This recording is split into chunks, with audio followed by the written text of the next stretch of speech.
Hello बच्चों, जय हिंद, नमस्कार। मैं हूं आपका ऋतिक सर और आपका स्वागत करता हूं इस छोटे से एक सेशन में, जहां पर मैं आपको बताने जा रहा हूं कि नीट 2025 में क्या हो सकती है अलग अलग कैटेगरीज की कट ऑफ।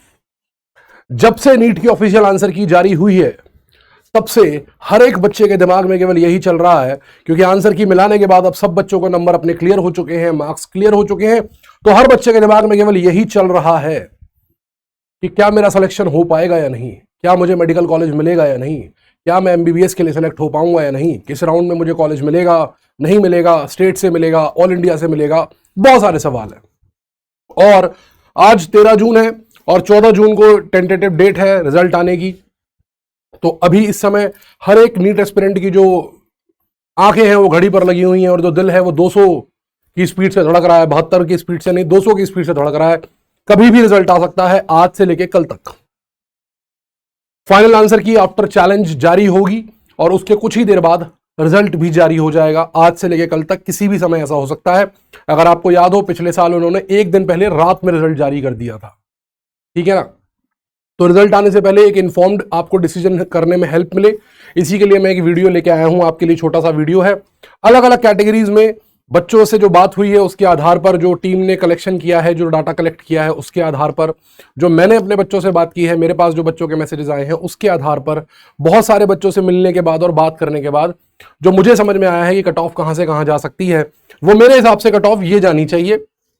जनरल की जो कट ऑफ है वो रहेगी 500 से 530 मार्क्स के बीच में।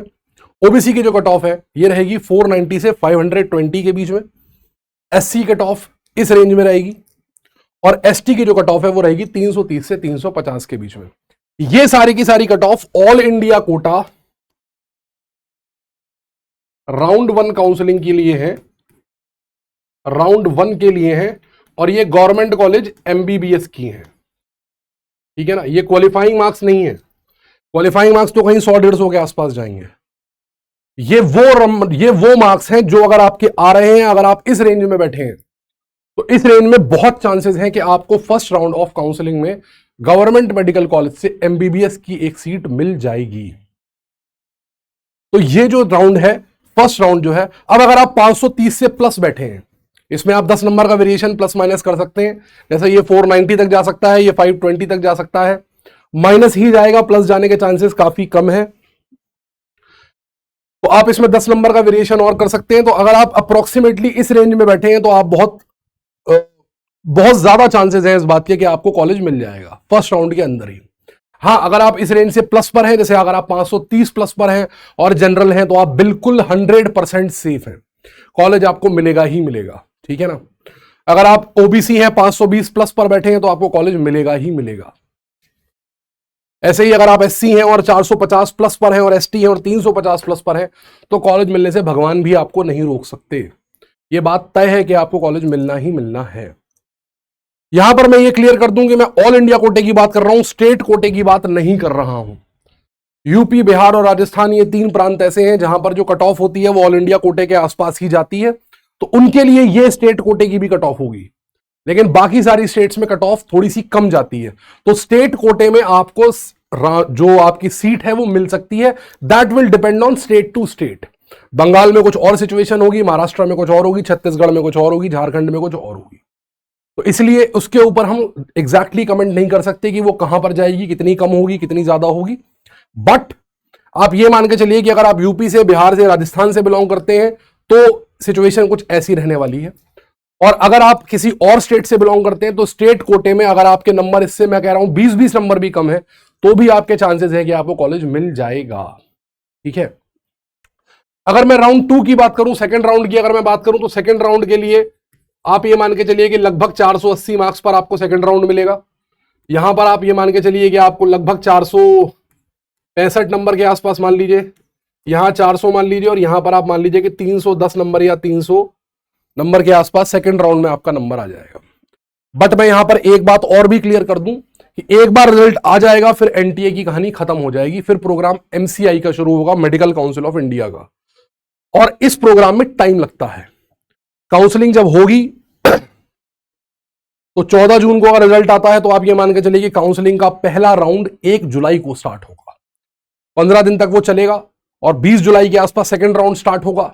उसके बाद अगले 15 दिन वो चलेगा, फिर थर्ड राउंड होगा और फिर स्ट्रे राउंड होगा। ठीक है, तो अगर आप फर्स्ट राउंड में क्वालिफाई नहीं कर रहे हैं और इनफैक्ट अगर आप सेकंड राउंड के पास भी बॉर्डर लाइन केस पर बैठे हैं, तो मेरा सजेशन आपको यह रहेगा कि आप अपना टाइम ना वेस्ट करें, और अगर आपको गवर्नमेंट मेडिकल कॉलेज में ही जाना है तो अपना समय ना वेस्ट करते हुए दोबारा से तैयारी शुरू कर दें। अगर आपके नंबर ऐसे हैं कि आप 480 नंबर के 475 470 ऐसे बैठे हुए हैं कि भाई सेकंड राउंड के बहुत पास में है हम कि हमें स्ट्रे राउंड तक कुछ मिल जाएगा, तो हो सकता है आपको कॉलेज मिल जाए, बट होगा क्या, समय बहुत ज्यादा लगेगा। और उसमें अगर आपको कॉलेज मान लीजिए 50% नहीं मिला, तो क्या होगा कि आपका जो समय वेस्ट हुआ वो तो गया ही गया और आपका तैयारी करने का चांस भी निकल गया। इसलिए अगर आप इन नंबरों से थोड़े से भी कम नंबरों पर बैठे हैं, अगर आप थोड़े से भी कम नंबरों पर हैं सेकंड राउंड से, तो मेरा सजेशन आपको यही है कि आप दोबारा से तैयारी शुरू कर दें। भले ही पुराने लेक्चर से पढ़ना शुरू कर दें, पुराने नोट से पढ़ना शुरू कर दें, थोड़ा थोड़ा तैयारी के टच में रहें। और अगर आप इस रेंज में हैं तो आपको बधाई हो, आपको कॉलेज मिल जाएगा। ये मेरा प्रेडिक्शन है कि आपको कॉलेज आराम से मिल जाएगा। और अगर आप इस नंबरों से ऊपर बैठे हैं फिर तो आपको बहुत बहुत बधाई, क्योंकि एमबीबीएस का टैग लगना आपके साथ तय है। तो इसी शुभकामना के साथ कि आप भी इसी रेंज में हों, इससे ऊपर हों और आपको भी कॉलेज मिल जाए और आप गवर्नमेंट मेडिकल कॉलेज में एमबीबीएस करने का अपना सपना पूरा कर सकें। मैं ये वीडियो समाप्त करता हूं। धन्यवाद, thank you very much, all the best, और मेरी बहुत बहुत शुभकामनाएं आप सभी के साथ। नमस्कार।